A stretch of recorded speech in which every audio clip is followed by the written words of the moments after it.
I feel like. All right, I guess we're gonna get started. Okay. Good evening. I'd like to call this meeting to order.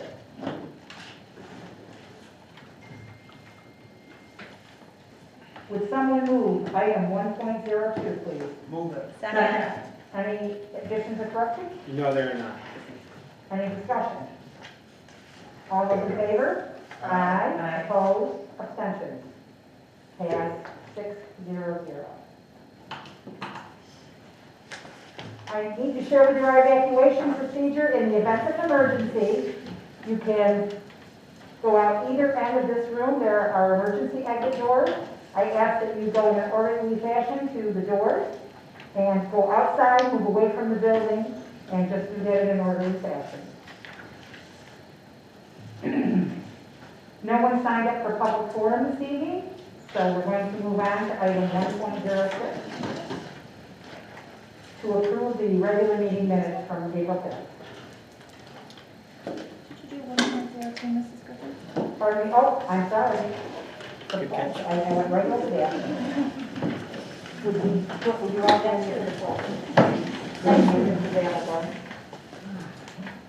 I pledge allegiance to the flag of the United States of America and to the republic for which it stands, one nation, under God, indivisible, with liberty and justice for all. Thank you. Now, item 1.06 to approve April 5th meeting minutes. Move it. Second. Any discussion? All those in favor? Aye. Opposed? Abstentions? Passed 7-0-0. Mrs. Griffin. Did you do 1.02? Evacuation. We did evacuation. I approve the agenda. Okay, yep, Yes, I remember I asked you for, yep, you did, if there was any changes. you know who's the expert? We can ask Mrs. Terry. Mrs. Terry, did I do item 1.02? Yeah, Brenda missed to write it down. Okay, We're all set, thank you. thank you. Are there any questions with regards to the President's report and meetings and events? All right, I'm going to turn this meeting over to Superintendent Savina. Good evening, everyone. Welcome on this wintry, hopefully last day of the season. I was grateful this morning when things went to the east and the south, so it was great to have our kids in and on time today. First item on this evening's reports are the Fulton Public Library to discuss their 2022-2023 budget proposal. Not sure if it's on or not. Can everyone hear me? Hello, everyone. My name is Caroline Chatterton. I'm the director of the Fulton Public Library. Thank you for giving me some of your time today. I'll try to keep it brief but succinct. To sustain programming and staffing amid a challenging year due to inflation and cost of living rates, the Fulton Public Library is seeking $22,657 in additional funding during our upcoming referendum vote. Our proposition reads as follows. Shall the Fulton Public Library Board of Trustees be authorized to levy and collect an annual tax, separate and apart from the annual school district budget, in the amount of $470,041, which is an increase of $22,657 from the $447,384 levy currently in existence, for the continuing support and maintenance of the Fulton Public Library, with this appropriated amount to be the annual appropriation until thereafter modified by a future vote by the taxpayers of the Fulton City School District. That's a mouthful. As costs continue to rise and with no other guaranteed revenue sources flowing in, the library is requesting the public's support for its proposed tax levy increase. The Fulton Public Library relies on our talented staff to meet the needs of our community, from children's programming to computer help. The proposed increase will be used to help provide the competitive wages and benefits we need to recruit and retain personnel with 21st century skills. The library offers a variety of services to the community. Its summer reading program promotes literacy among students and teens, while its adult programs provide community members with knowledge and resources in numerous areas. Between July 2020 and June 2021, the library served thousands of community members, providing 23,400 library visits, 480 computer sessions, 2,224 wireless sessions, 720 grab-and-go craft kits, and circulating 21,326 physical items. We've also begun a Library of Things initiative, which I'm very excited about, where we are making available to our patrons non-traditional library items such as Wi-Fi hotspots, which are never in the library, they're always checked out, very popular, Google Chromebooks, Kindle Fire tablets, Empire passes, and access to the Fulton YMCA, Onondaga Parks, and the Children's Museum of Oswego. We exist to provide an environment where lifelong habits of learning, self-improvement, and expression are encouraged, and where patrons can meet their educational, informational, and recreational needs. From library visits to technology integration, we are truly here for our community members, and we are always grateful for their support. Are there any questions? Thank you. And I also have copies of our annual report to the community, our most recent one, if anyone's interested. do you know how much of an impact your increase would be on the average taxpayer? I don't have those figures calculated at this time. Okay. Well, I just want to thank you for all the services that you provide to the students of the Fulton City School District. It certainly helps us with our literacy initiative, and we're most grateful that you have do all the work that you do to encourage families to utilize the services that you offer. And the school district is one of our most important partners. Thank you. Thank you. Thank you so much. You're great partners and great supports for our students and our families and our community, so thank you so much. The second presentation this morning, or this afternoon, or early evening, is actually an extension where we started last time. We've got the new numbers for our Fulton City School District budget final proposal, so I'm going to move over to the board.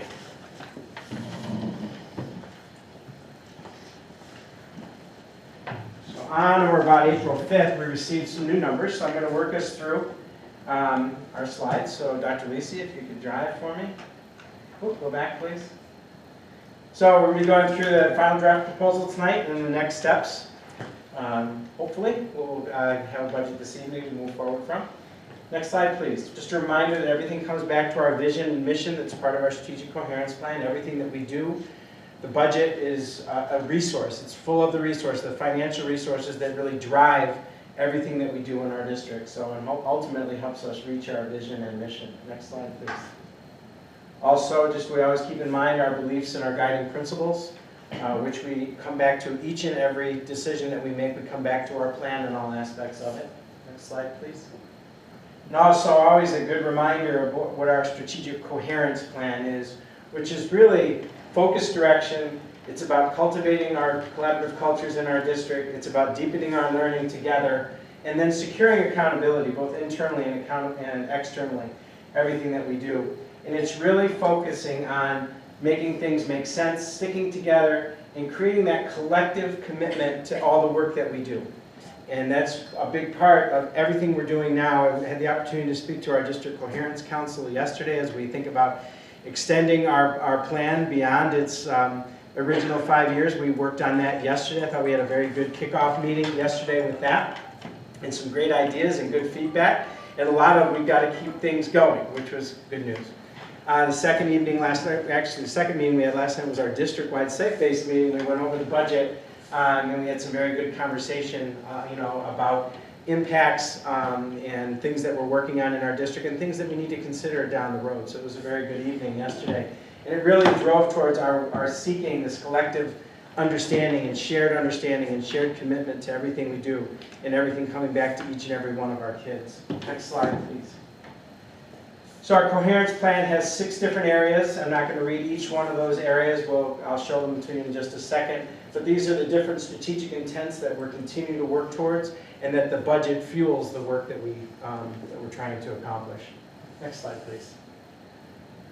So back in December and into January, we set a set of budget parameters in the areas that align with our strategic coherence plan, in the areas of leadership, literacy, instruction, social, emotional, developmental health, family engagement, and innovation.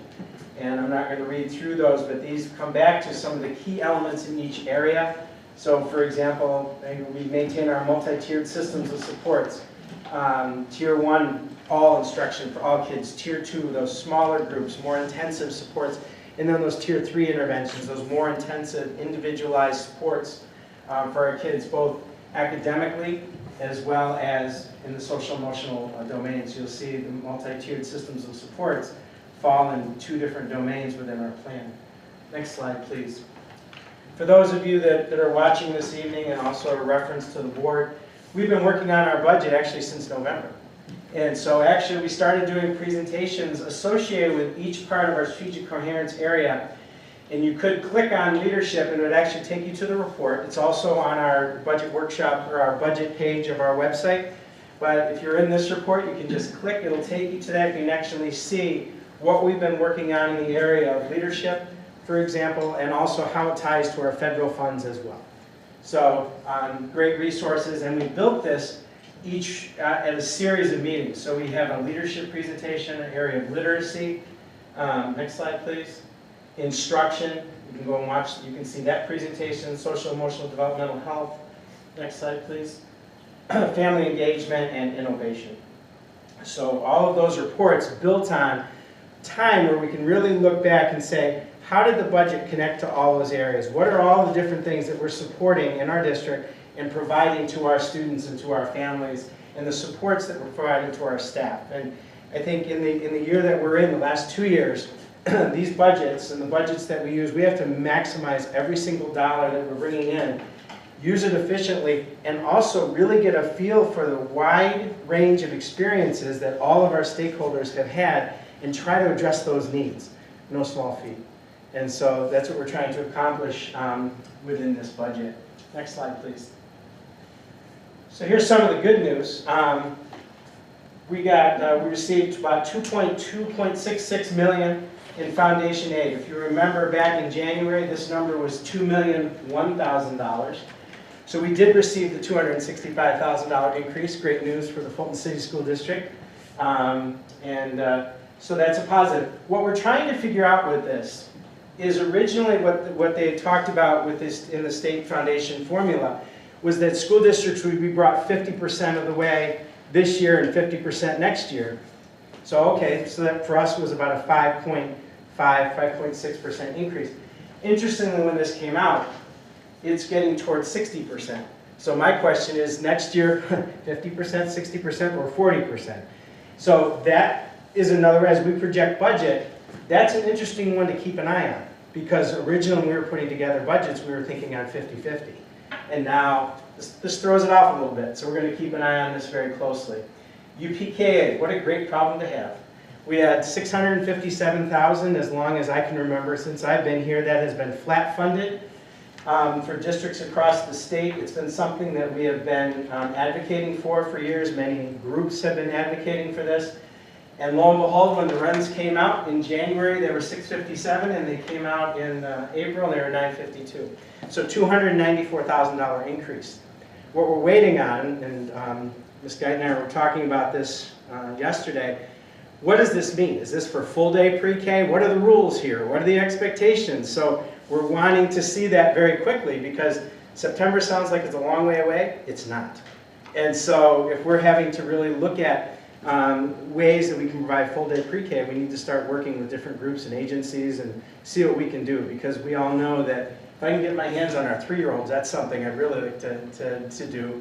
Right now, will it be 4-year-olds? Will it be 3-year-olds? Will they allow us to? So looking forward to the rules. So this is good. This can only be for UPK though. So it was a great increase for us, but only for UPK. A little frustrating that the BOCES aid for salaries remained at $30,000. That started in actually in the late 90s, early 2000s, and we still have that salary cap, so that's a bit frustrating because we get 85% reimbursement, but most of the salaries are much higher than $30,000. So this one's one we're going to keep advocating for. The unassigned fund balance limit, there was initial discussion around that would be 6 to 8%. The state of New York went to 15%, and that got approved. It is still at 4%. We're at about 5.4.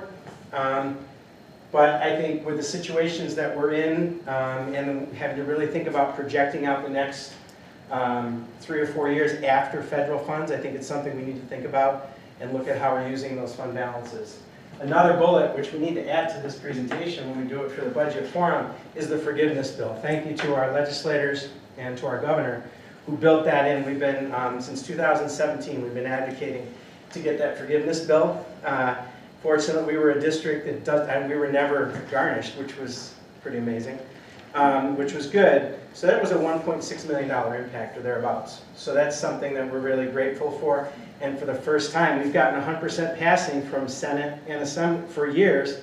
It was always vetoed. This year, it was in the initial package in January and went through. So great news. So Dr. Lacey, we can add that bullet down the road here. Next slide, please. Any questions so far? One of my favorite slides, it's just a great reference point, but this is the slide of our tax levy over the years, and it's just a great reference for you and for the community. On the right-hand side, you have all the permissible increases that, based on the formula that the district could have had, so you go from 3.1% back in 12-13 down to our max this year, which is 2.43%. You can see in 17-18, we had a minus 1.74%. So our tax levy actually decreased that year by $357,000. And then on the other side, if we go over into the center, and I'll stand in the middle if I can figure out where we are here, about here, you can see that boards have been very fiscally responsible over the years. For example, 3.1 was the possible permissible. It's 1.9 in 12-13. And you can go down and you can see each of the years what we've done.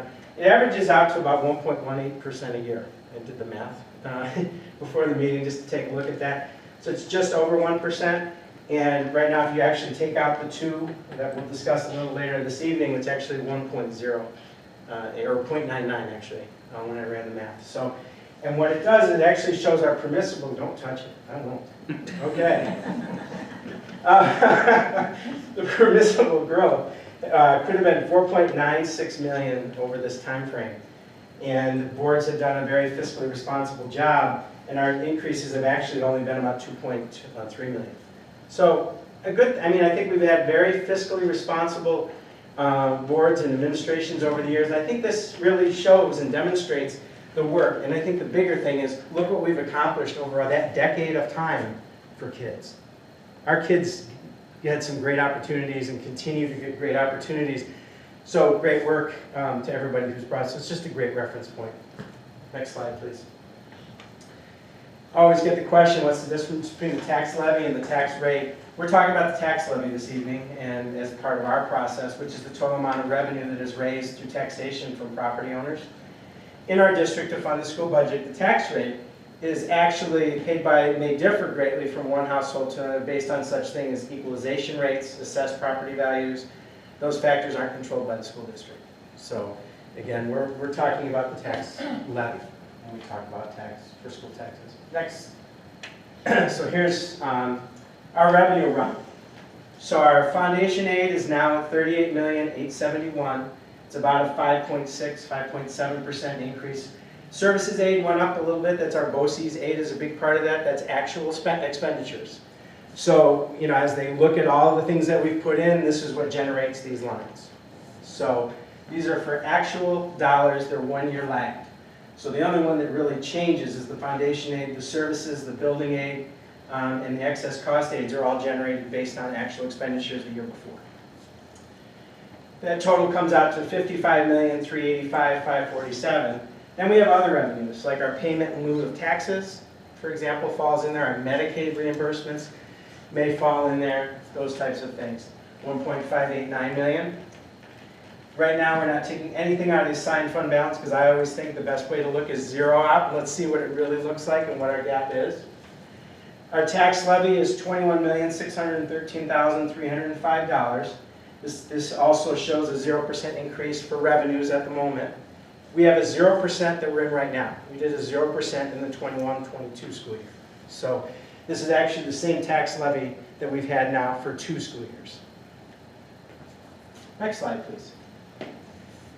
So one of the slides that I always like to show is This would be in a zero increase if we made no increase in our tax levy. We would have a gap between our revenues, which are $78,587,852, and our proposed budget, which is $79,129,000, or a $541,000 gap. If we chose to do a 1.5% increase, it would bring us down to a $216,000 gap. 2%, a $108,000 gap, $108,882. And then if we did go to our permissible tax increase, it would bring us in at $16,633 in the gap.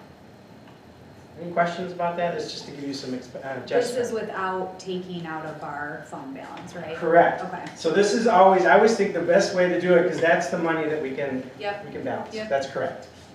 Yep. Other questions? Okay, next slide, please. So our budget to budget increase from 21-22 to 22-23 is 3.8%. I read last night that the inflation rate is now around 8%. We took all those kinds of things into consideration. I think we've built a budget that thinks about contract costs and salary and benefits. We're in the process of some negotiations right now. We actually have the cost of this normal business. We're finding things as simple as acquisition of food, fuel, all those things. How about as simple as we need paint, things like that? I mean, everything is more expensive in the supply chains. And I think when I talk about our capital improvement project in a couple of weeks, I think you'll see we made some really good decisions considering supply chains, but we'll talk about that in the future. So our increase is $2.899 million. What we did do is we added the speech pathologist. Why? Because based on our students with disabilities and their individual educational plans, it indicates that we need to add that service. And we've been really pulling that together. We've had moving between sites during the day, paying for extra to extend days, things like that. So it's something we've needed to do. We're adding a physical education health position, so a position that's duly certified. That's also to help us with some, it's really been having some impacts with our elementary scheduling. Also, due to some retirements and things like that, one of our people that's also certified in health is actually looking at one of our other positions in the district that has opened and wants to use another certification. So this is really what we need to do to maintain the level of supports and services that we're required actually to provide. It maintains all programs and supports in this budget. There's no reductions in opportunities for kids. And that's always one of the first questions that I'm asked. Are kids or supports going to be taken away? The answer to this budget is absolutely not. It also brings, and this goes back to conversations I think date back to probably October, November, when we were talking about federal funds and those one-time monies that we've received in the district. And we have 30 positions. And I think if you look at one of our presentations in February, you can actually see in red by different division, elementary, secondary, district. You would actually see that there's 30 positions that were added due to federal funds, meaning that they're not going to be able to continue unless they move over to the general fund. One of the questions that we've received is sustainability and capacity. What are those key things that we're going to need to be able to provide beyond those dollars running out, which is going to come in a very short 2024. Now, it's a little short-sighted. It was unfortunate we couldn't take $15 million and use it over 5 or 6 years. Unfortunately, it's a very defined amount of time. But we did take a look, because it's a question, especially when we had that little bit of an addition that was brought in, and we took a really good look. And there's a couple positions on there that that are required and mandated, that we've been kind of working with BOCES on and cobbling it together and doing it different ways. But based on our enrollments, our teacher of the second language, our students who are English as a second language students, we need to add that position. That position's on our federal funds right now. We added it that way this year. So we looked at that and said, well, that's a mandated position. This would make it one of the priorities to be carrying it over. So that was kind of like, okay. And it serves kids district-wide. We tend to pot our kids a little bit, but again, it's just district-wide. It serves our kids. The counselor position. This is specifically the 6th grade counseling position. So this is the position that's also mandated, we're mandated to provide services, and Ms. Geithner, jump in if I say anything wrong. This is for our kids. In 6th grade, it's mandated they start to get exposure to career pathways. They start working on all those kinds of things. Anything you'd add to that, or is that kind of a, okay? That's good. And so it's really starting, and when we were having a discussion yesterday, either site-based, and maybe both, maybe it was District Coherence Council as well, was we started talking about the fact there are 47 pathways to graduation in New York State. And they can't start in 9th grade. They really need to start thinking about as early as 6th grade, and possibly earlier with some exposure and things like that, of the opportunities in the world. Experiences, bring experiences to them. This counselor position helps us to start to lay the groundwork for these kids, so as they move up through, perhaps by the time they hit that high school, they can start thinking about, gee, I really am interested in the arts. I want to take this band of classes. I want to try this out.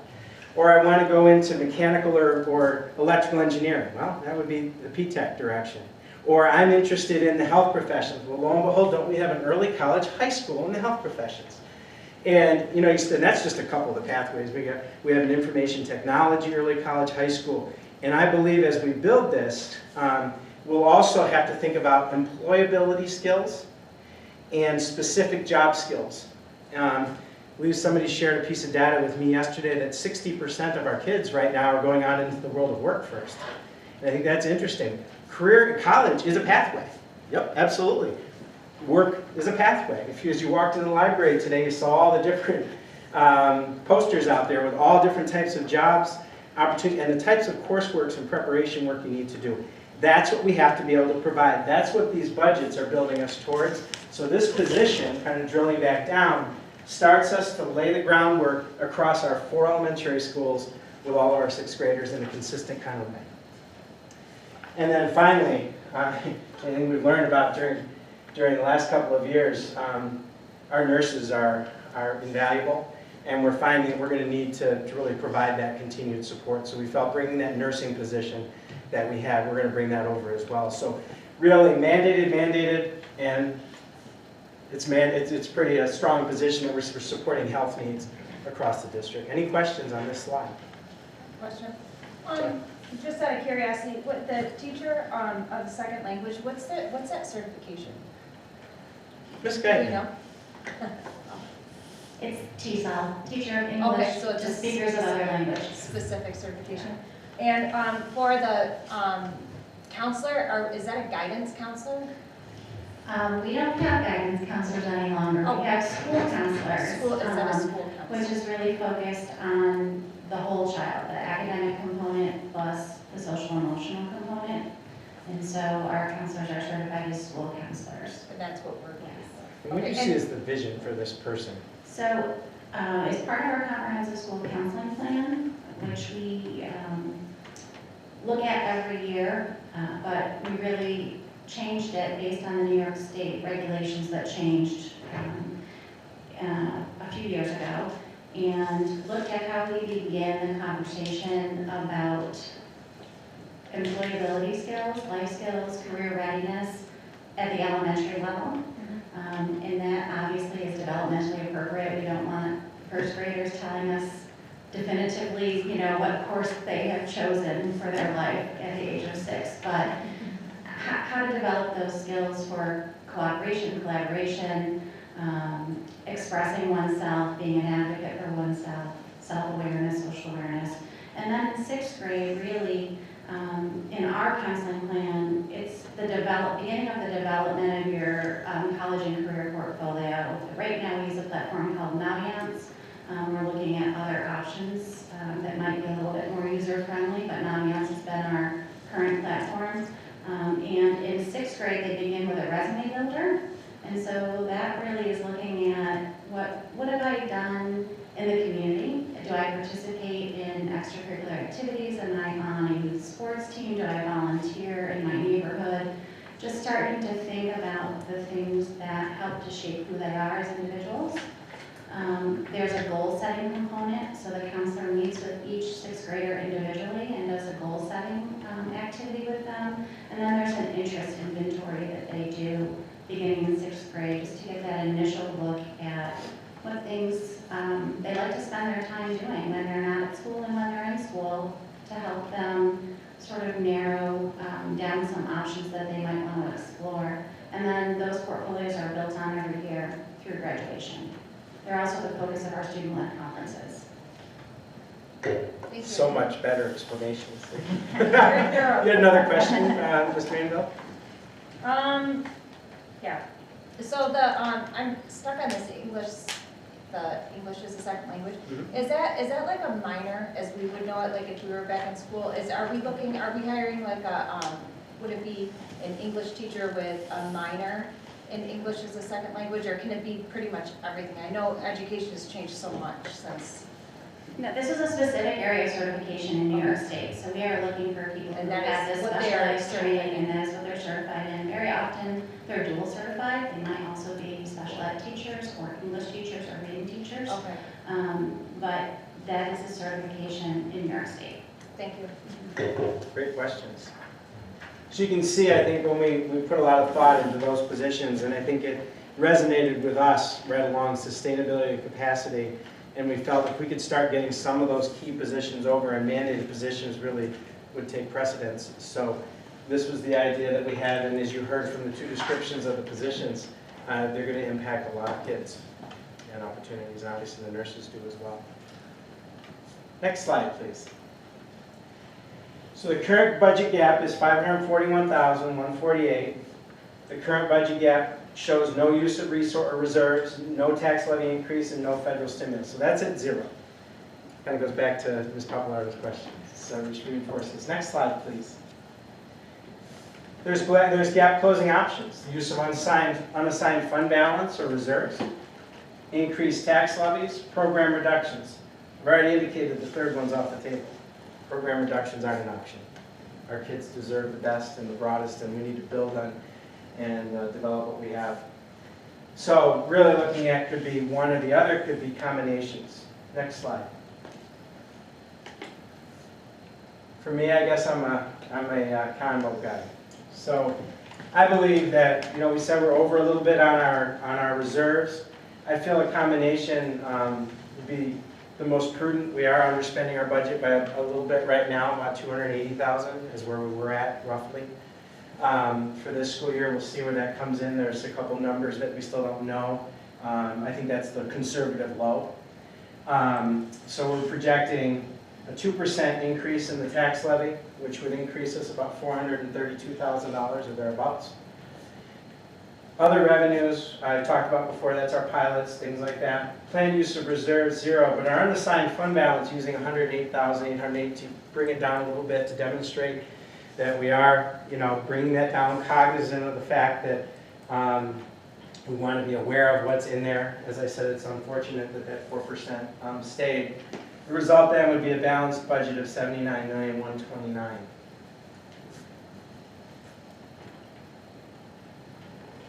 Discussion or questions? What would it cost the average homeowner? Would the city just increase in pretty much everybody's assessment went up and their taxes went up? What's this gonna add on to it? Just as a benchmark, for a $100,000 home, it'd be approximately $39 for the year. At our last meeting, we also had given an example based on the numbers we had pre-getting the new numbers. So it's very close. Our gap, if you remember last time, was around 900 and change. So those numbers are right around $39 for 100,000 is a good estimate. And we have that, we can actually present that. We'll build that into obviously it'll be a part of the budget forum. I was remiss, we had it in our last presentation. We should have added in this one to see that. My assessment went up $40,000, which was a $658 increase in taxes. And the majority of that increase was school. So. Yep. Yep, and I think we're building, when we talk about building infrastructure, our infrastructure is our kids in our community. So we can build all sorts of roads and all sorts of kind of things, but the kids and the future is what we're building as well. So I think we've also got an invaluable investment. The other piece is that we, and I don't talk about this enough, I probably should, our partnerships with some of our local businesses. In this very room a few weeks ago, we had probably 25, 30 different businesses here in this room, literally rooming this room. Hiring. And what's that? Hiring. And they were hiring people, they were giving out applications, kids were getting opportunities, and they were explaining what our kids will need to be able to do when they leave. And I think we were starting that before COVID, and we were onto something. We were starting to mirror things that we had learned through the P-TECH program, very much one that looks and watches and said, that's a good part. We're doing things like the Work Keys program. There are states where everybody has to do that to go into the workforce. We're doing that here in Fulton. We're one of the first school districts in this county to be working on that. And that gives kids a step up. So for example, at one of the local companies, if you score, I think at platinum or gold, you go from the paper screen right to the interview process. You go right through because you've got the Work Keys established. We're looking at OSHA certification. In other words, just those certifications that maybe if Ms. Geithner and I are going for the same job and I've got those certifications, she doesn't, but we're equal, I may get the position. Right? We want to poise our kids to be ready for whatever they want to do when they leave here. And I believe that these budgets, and I believe that what we have to do is really fuel that. And I understand, and I'm very respectful and aware of the tax piece and being responsible. And my commitment would be we're always going to take those dollars and we're going to invest them in a way that makes sure that it goes as much of it right to our kids, and so they build our community in the future. So. It's all words, I understand that, but that's what I believe. So I think it's a responsible number. The next slide, I can't remember what was on the next one. These are just the proposed budget. The student transportation vehicles proposition, putting out for 2 wheelchair buses for $145,000. The library tax proposition, right there. And the proposed budget, those would be the 3 items that would show up on our ballot in May. Question. Thoughts on the zero emission bus proposal? And I know that it's a little bit more long term, but like, if we're how often are we, how often do we obviously purchase vehicles every year. Mm-hmm. So what's the lifespan on those buses? Like, when do we get rid of it? How long do we have them before we get rid of them? And I can answer you. You can start, I'll fill in, how's that? Yeah, that works. So there is a listing of all of the transportation vehicles that we own, and we keep track of the mileage and the years. They're right around 7 to 10 years, they seem to be as our turnover. okay. Yep. Is there an add to that? Is that pretty honest? So will this fall under the zero emission bus? I guess I think we're still waiting. Long term as Yeah, far we're waiting. as- Same question I have. I mean, we have buses that we need to turn over. At the same time, there's a lot of discussion about the zero emission. For example, I read something the other day that a zero emission bus or electrical, they are $300,000 for a 66 passenger bus. And I was talking to our transportation provider, and the batteries have to be completely changed out between 5 and 7 years is the life on the batteries to be recharged, and after a while they're just, and that's, I believe, I think it's something like a 40 to 50,000, and again, I haven't seen the numbers yet, but it's an expenditure. So even though there's zero emissions, and we're saving a lot apparently on the fuel part. Right, right. But no, we're still waiting on that guidance. I know that a number of the advocacy agencies, NISCUS, NISBA, are all looking for more clarity, because $300,000 is a very expensive endeavor. We can get 2 buses for $145, and yet one bus could cost us, a wheelchair bus probably costs us in the 2s, because smaller and outfitted differently. Brian, when you and I talked about this earlier, Doug, the one thing you mentioned that I hadn't considered was what we have to do to get ready for those buses, which is the charging, a place where they can be charged. So there's a lot of groundwork that has to be laid in order to even bring the buses into the district, and we're not there yet. Right, and they're Because getting. I had the same concern, why are we, but it makes sense because there's a lot of work to be done to get us to that point. I was just thinking in the respect of, are we gonna get our time worth out of stuff that we're purchasing now? I don't think they're gonna make us stop using them. We just can't buy them at a certain point. Isn't that's how I understood I thought it. the transition was completely zero emission by 2035. It could be about 35, but that's gonna get us right now. Right, that's all I was at. And they that's would what I have to was figure curious out, I think about. they're gonna have to figure out a way to help us with the costs on these. Whether Yeah. they're gonna supplement them or however That they're gonna fund infrastructure is this. gonna be the biggest, that's the first thing. You know, when I was driving around last week during break, I happened to drive by a lot of school districts, and I didn't realize how many buses school districts have as they were all parked because they were on recess. So you saw all these buses, small districts that may have 800-900 kids. But I was counting as I was sitting at stoplights and things like that, 20-25 buses sitting there. Those are small districts. We run, I think we have 32 large buses that we run with Golden Sun, and they make multiple runs a day. You know, and with our small buses, they're running all day, every day. We run, you know, for our tutoring programs and shoveling and pre-K programs, and we're running all day. Our buses run probably 3 to 4 runs a day each. So Great would question. that would be a topic we would probably be talking about over the course of the next year? I would hope that we start to get guidance much sooner than later. You know, I want the pre-K guidance first because that was a bit of a challenge with that. But on its heels, this is the next thing because we're going to be completing this capital project over the next year or two. And we were talking to the fiscal advisors, and they were talking we should already start thinking about a project probably in '25 because of debt service and all those kinds of things. I believe it was 25, 26, right?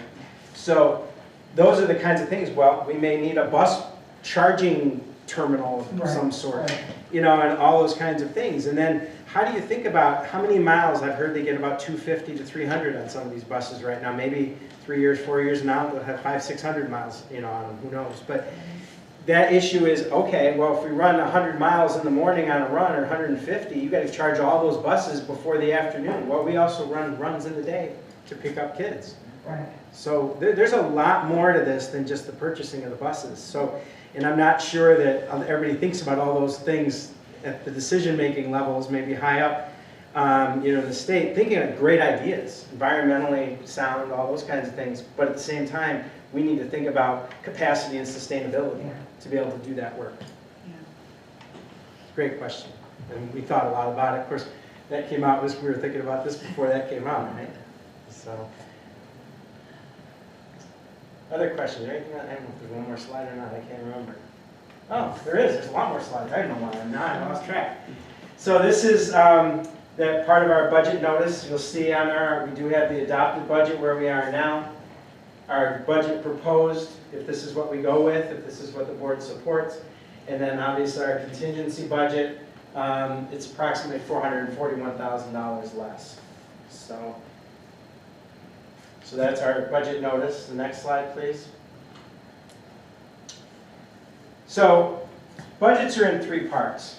So there's program, this is everything instructional. This is our buildings and maintenance and all of those other kinds of things, and then your administrative costs. They roughly come out to 75%, about 10.4%, and what, 14%? Thereabouts, is my math right? And you can see we had our budget adopted, our budget proposed. You can see most of the meat goes to program with a $2 million increase. In the capital and the buildings and all of those kinds of things and all the things that make our buildings go and our grounds is $756,000, and then in the area of administrative, about $141,000 increase, which results in the 2.899 and 3.8%. Again, keeping in mind inflation's riding at 7 to 8%. Next slide, please. So this just breaks out the program component just a little bit better, a little bit more. You can see regular ed versus special education, special schools. That's like programs where we send kids to, things like that. Student services, support services, and benefits. And then our summer school. So that's where you see the increases. Special education, you can see increase there. Next slide, please. So our capital improvement is operations, maintenance, our debt service. You can see our debt service went up this year as we started to pay things with our capital projects and things like that, and our benefits in the area of capital. So you can see it's approximately the increase there. So that's our capital component and administrative. Next slide, please. Board of Education. Central administration, supervision and curriculum, finance, personnel, BOCES, administration and other benefits, and then our total increase, $141,000.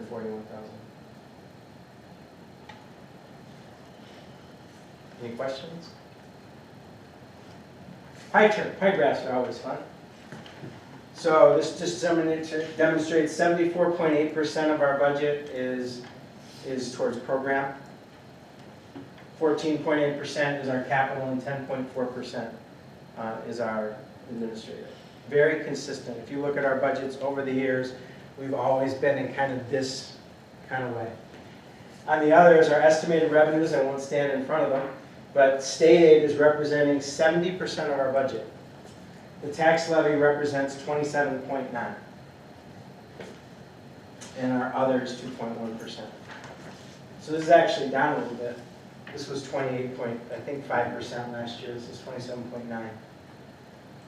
28.5? You'd have to look that up. It was, I think it was. Any questions? Whoops. And then the final slide, just is one that I've always liked. Unfortunately, they always are a couple years behind with this on the New York State report card, but this is one that always resonates. The comparison per pupil spending. In Fulton, it's $19,719.91. This was 1920. Our county average, Oswego County, $20,159. And all New York State schools, $22,834.84. Fulton's providing a lot of opportunity for the dollars we're spending, and we underspend not only the state but also the county. Our special education numbers also have mirrored this. They didn't put those out that year, but if you look at preceding years, you'll see we also underexpend just about the same. Yesterday, and I'll conclude with, a lot of discussion. We talked about all the things, as we were talking yesterday in those 2 different forums and budget committees that we've had. We offer a lot of great things here in the Fulton City School District, a lot of great opportunities. I often say at one end we have letters trained. All of our teachers, K through 2nd grade or all K through 3, are actually trained in letters, which is the science of reading. And I shared yesterday that in Oregon they're spending $31 million per year to train all their teachers in letters. I'm like, we already do that here in Fulton. So I'm very proud of that. Other states are doing the same thing. At the other end of the continuum, we're offering 2 early college high schools, drone certifications, college courses, that unbelievable amount of opportunities for kids to take collegiate work. And I always love our graduations when we're asked any students that have taken a college course, and you see the mass of kids that stand and are recognized for taking some, collegiate level courses. So in Fulton, when you compare us to some of our peers, I think we've done a lot with what we had. And you heard me talk earlier about the employability skills and the and specific job skills that we really need to start working on all those 47 pathways that start as early as pre-K. And don't forget all the extracurricular opportunities. All the extracurricular. I mean, the whole package. When you look at our package, we have some of the strongest. I was watching the news last night, the 11 o'clock news. I was trying to find out about the weather. So I stayed up to see what was going on, and they were talking about one of the school districts in the area was adding to their mental health services. And I was like, we offer full-time mental health services in all 6 of our schools. And we have for at least, 4 to 5 years, full-time. I believe it was in my 2nd year, 3rd year when we were able to add that through our partners. And I look at our package of supports, social, emotional, the academic supports that we're doing for our staff and for our kids. When you build that package together, we have a very balanced pre-K through 12th grade program. That's a testament to a whole lot of work that's been going on for well before I got here that's built us up to this time. This is just where we're at now. And I believe this budget will take us to the next steps that we need to take, fueled with the federal funds to help us get through what we went through the last 2 years and get us to where we want to be in 3 to 5 years, because we should always be thinking forward. So with that, I'll be quiet for a minute. I get a little excited here, but I enjoy what we're doing. I think this is a solid budget. I hope inflation cooperates. So, any questions or discussion or thoughts? What are your thoughts on the 2%? I'm good. I'll go first. I'm good with 2% because I think 2% helps us maintain everything we've been doing, which I think is right for our kids. They need that variety of opportunity to choose from because they're choosing for their life. And I don't want any doors closed to any child. I want them to be able to have that full opportunity. Not every student in every district in this country gets that opportunity. I think that's one of the most important things that we offer as a community. Any other comments or discussion? Questions? Thank you.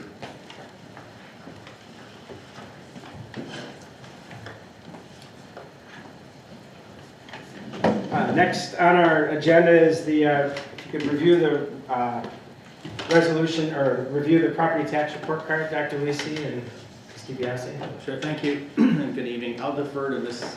DiBiase. Everybody hear me? Yeah. So the property tax report card summarizes what Mr. Polino has already gone through with us. And I apologize, the form that New York State provides, you have to zoom in very far to be able to read it. But basically on the left-hand side is everything that was approved for this year, for 21-22. And on the right hand, we show that there's a budget, a proposed budget of $79,129,000, a proposed tax levy of $22,045,571. That's the tax levy at 2% increase. And then down below, it walks through some of the exclusions. So we have $231,190 that gets excluded, so that gets added into the cap. And the end game here is that it shows that we only need a simple majority vote to be able to pass this budget. We're well within the cap. And then in the middle section, it goes through the fund balances. So we're showing at 4% with that use of $108,882 to close the gap between the estimated revenues and the proposed budget. And then down below, it walks you through what the current balance of the reserves is for each individual reserve and what the proposed use is. As Mr. Polino went over, we don't have any planned use of reserves, just that planned use of the assignment fund balance. Thank you. Any questions on the tax report card? It's a required form we do this year, so, very good, thank you. And then finally, the March financial report, Dr. Lisi and Ms. DiBiase, please. Sure, thank you. So for the period ending March 31st, just a general review, I'll start with our revenues.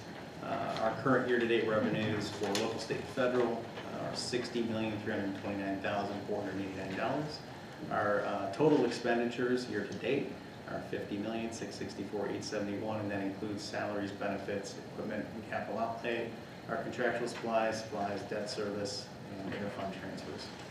And with that, our ending fund balance is estimated at $23,067,948. And that is in line with our prior year to date.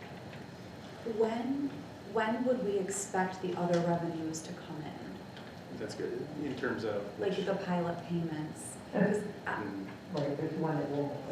Right, but we have 1.5 million for, you know, that we've projected for next year, but year to date right now, and it's March, there is none in there. So I'm just curious when they typically come Have in. we received an estimate from that? Yeah, so we actually have been receiving pilot payments throughout the tax season so far. I know there were a few that came through this month. I believe forecast 5 includes that in the local revenues as part of the tax revenues themselves. So I know that we have been receiving them. I've seen a lot come through.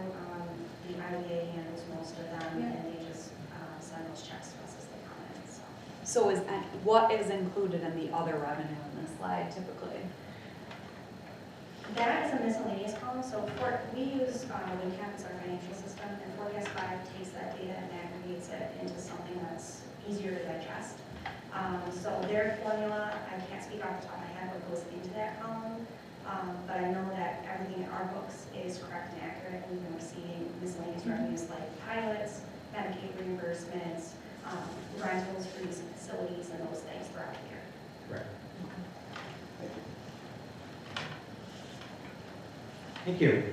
And if there are no further questions, I'll turn it back to the president. Thank you. Thank you. Moving on to item 4.01, our financial. Someone move it. Second. Any discussion? All those in favor? Aye. Opposed? Abstentions? Passed 7-0. Item 5.01 to approve Committee on Special Education. Move it. Second. Any discussion? All those in favor? Aye. Opposed? Abstentions? Passed 7-0. Item 5.02 to approve the 2022-2023 tentative budget. Move it. Second.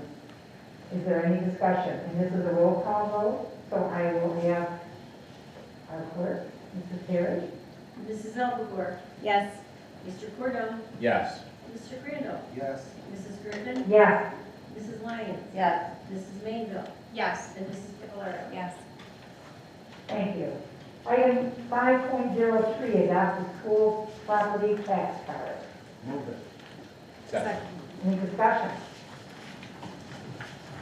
All those in favor? Aye. Opposed? And abstentions? Passed 7-0. Item 5.04, approve FLAW 2-D opt-in. Move it. Second. Any discussion? All those in favor? Aye. Opposed? Abstentions? Passed 7-0. I wonder if you would like to batch items 6.01 to 6.08, they are all personnel. Move it. Second. Any discussion on any of these items? All those in favor? Aye. Opposed? Abstentions? Passed 7-0. And this brings us to our board forum. Mrs. Lyons, how about you start your back? Welcome back. Thank you. In person, you've been with us.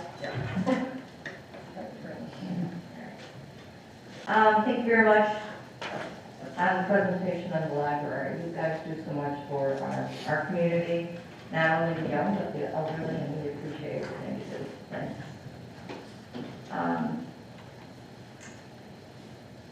Great explanation of the budget. I think we get better every year. And more succinct, based on feedback. Yeah, very, very good. Thank you. I like that you explained it in detail. A lot of things people always ask about and don't really understand that. I have a question about state aid. Where does it actually come from, the monies?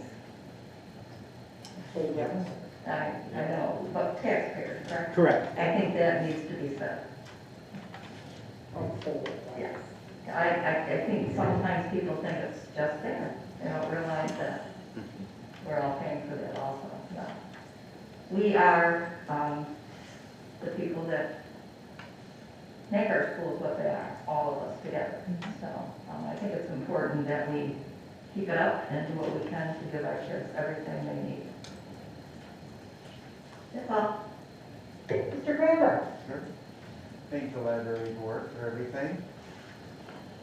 Considering COVID, you sound like you were fairly busy.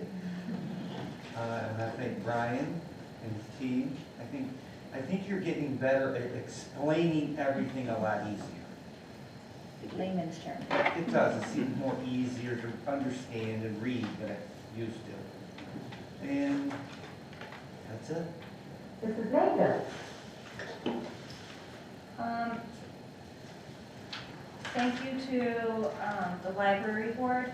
I learned some things tonight, and you offer so much more than I was aware of. I know that every time we've been in as a family, it's always been very welcoming, and you do offer so much, and thank you for that presentation. That was great.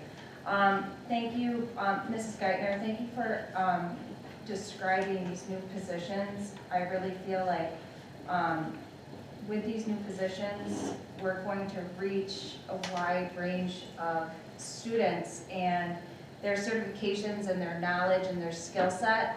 It's really great to know just what each of these positions, what their background will be. You get sort of like more bang for your buck. It seems like we're really going to reach a wide variety of kids, academically and socially, so that's exciting. And it's really exciting, UPK, with the unexpected increase in funding. that's gonna be great. And I think that's gonna help our district as a whole, and our future looks bright for that. So, and thank you for the explanation of the budget using layman's terms. I definitely appreciate that. Mr. Cordell? Just to echo the feedback to Mr. Palvino on the budget presentation, I thought it was concise and informative and focused, and hopefully it was condensed enough that the public will also be able to digest it Thank you. in the same manner. Mrs. Capoeira? Nothing to add. Diane, how about you? I don't really have anything else to add. Okay. Mrs. Davenport? Well, my colleagues have said pretty much everything that I was thinking, but I do want to say that I am very excited that our transportation aid went through. And we've been kind of dealing with that for a long time, so that was very happy news for our district. But thank you so much, Mr. Palvino, for the easier budget understanding. As you know, I'm always asking a lot of questions. Maybe not publicly because you're bringing some of my questions out here, but I appreciate it. It is definitely it's easier to understand this year than my first year. So I appreciate all that you do and what goes into that. So, Thank you. And a great team, and a great board. you do with have a us, great so team. Great feedback has gotten us here. Like that. I guess they're doing a good job around here. I'm so sorry. Line guys here, you can navigate all out safely. Well, emergency lights do work. It's good to know. 24 hours. Is that because I pressed the button? Tim, how did that affect us just now? I've got a feeling it might, yeah. Give it a minute, we'll see if it reconnects before you guys go on, but yeah, we might have lost it. It's a first. It is. I think everything.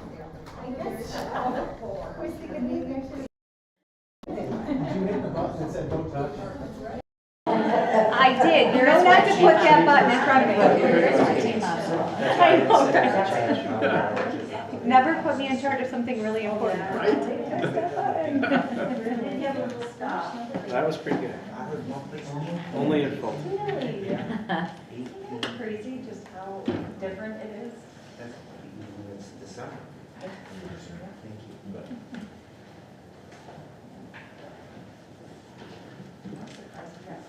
I'm waiting for the cameras to come back up. I think the screen's still live. The cameras are too warm. Okay. So we'll just be 1 minute here, so. We are still here. Yeah. It's actually direct right now. It's just sad, isn't it? I know, I understand.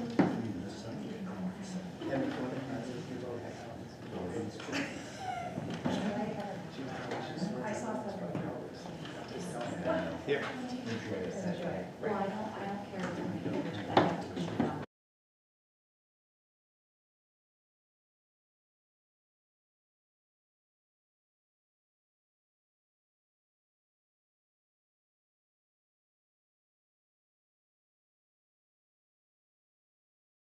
We are back, and we experienced an unplanned outage, and we are back. At this point in time, I just want to share, I want to follow up on an item that Mrs. Davenport mentioned, and I wish to offer, on behalf of this district, my thanks to our governor, to Senator Ritchie, to Assemblyman Barkley, to our district superintendent, Chris Todd, to our organization, National School Board Association, to NISCUS, the New York State School, Superintendent's Association. Superintendent's Association, thank you. Small City School Association, all of these groups and these individuals, in particular those that we elected, did significant work to help us with our transportation issue. And so we are not going to lose those transportation dollars. It was not done without all of their help. It took the entire village and then some. And it took us several years, so I'm most grateful. And then Fulton Library Report, outstanding work that you do, and thank you, because what you do is great for the community, and but it helps the district in many ways. So thank you so much for the work that you do and the thought that you put into your programming. And I thank you for being here tonight. I think it's helpful to the community to know from your point of view. And then I also wanted to mention that I attended the Junior High National Honor Society inductions, and it was nice to see so many of our students that were inducted last evening. And I'm really grateful that our junior high developed this chapter at that level. I think it's wonderful for our kids. Just a lot going on all the time in this district, and so you can always be busy. We also had a very productive, is it District Coherence Council? Yeah, District Coherence Council. Council meeting, and I represent the board and have since the beginning, and it was a very lively discussion. We're hard at work and planning to work on building the next set of goals, because that's the way you do it. Before we achieve all of our goals, we need to start thinking about the next step, so that we're not doing an up and down trajectory, so that we can kind of level out and always be reaching higher. A lot of great people on the committee, and I look forward to the work that we'll do in the future. And that's it, other than I want to tell all of you, there is no executive session this evening. I myself and my colleagues are rather excited about that. All right, so this brings us to the second public forum. Is there anyone that wishes to address the board on a topic germane to tonight's agenda? Going once, twice. Okay, no one has anything they need to add? That takes us to item number 8.01, to adjourn the meeting. Move it. Second. Any discussion? All those in favor? Aye. Opposed? Abstentions? And passed 700. I want to thank those of you that logged on tonight to join us, and I want to thank those of you that braved the nasty weather to join us here in person.